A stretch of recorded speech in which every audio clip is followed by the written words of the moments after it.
ठीक है, अब हम बात करते हैं यहां पर एप्लीकेशंस ऑफ आयनाइजेशन थेरेपी और इलेक्ट्रॉन एफिनिटी की एप्लीकेशंस क्या हैं, कैसे इनकी आयनाइजेशन थेरेपी अगर आप जानते हो और इलेक्ट्रॉन एफिनिटी जानते हो तो उसकी एप्लीकेशन क्या है। तो सबसे पहली एप्लीकेशन है मेटेलिक करेक्टर, आप इससे मेटेलिक करेक्टर का पता लग सकते हो। दूसरा, नॉन मेटेलिक करेक्टर का पता लगा सकते हो।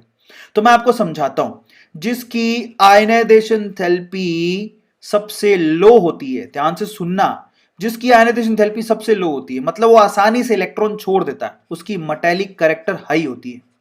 लिख लो, मेटेलिक करेक्टर हाई होती है। इसका मतलब क्या हो गया, metallic character is anti proportional to ionization enthalpy. लिख लो, काम आएगा। Metallic character is anti proportional to ionization. खुद ही दिमाग लगाओ यार, मेटल कौन होता है जो आसानी से इलेक्ट्रॉन छोड़ दे? समझ में आ गया? तो उसकी आयनाइजेशन एंथैल्पी कम होनी चाहिए।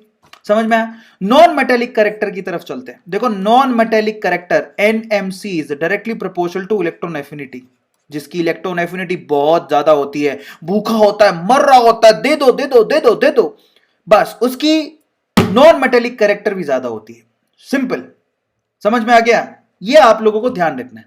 चलिए, तो अगर हम लोग बात करें मेटेलिक करेक्टर की, तो अपने को पता है ऊपर से नीचे जाने पर आयनाइजेशन थेरेपी घटती है, मेटेलिक करेक्टर बढ़ेगा।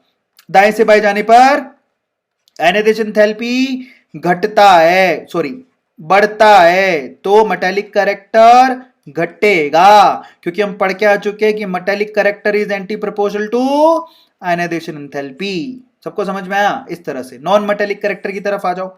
ऊपर से नीचे जाने पर इलेक्ट्रॉन एफिनिटी घटती है, समझ में आ गया? तो नॉन मेटेलिक करेक्टर घटेगा, क्योंकि non metallic character is directly proportional two electron affinity. भैया, जो इलेक्ट्रॉन के लिए भूखा है वही नॉन मेटल है। आ गया समझ में? और दाएं से बाएं जाने पर इलेक्ट्रॉन एफिनिटी बढ़ती है, तो नॉन मेटेलिक करेक्टर भी बढ़ेगा। आप देखो ना, दाएं से बाएं नॉन मेटल आपको कहां मिलते हैं? यही तो है सारे नॉन मेटल। आ गया समझ में? इस तरह से समझाया जाता है।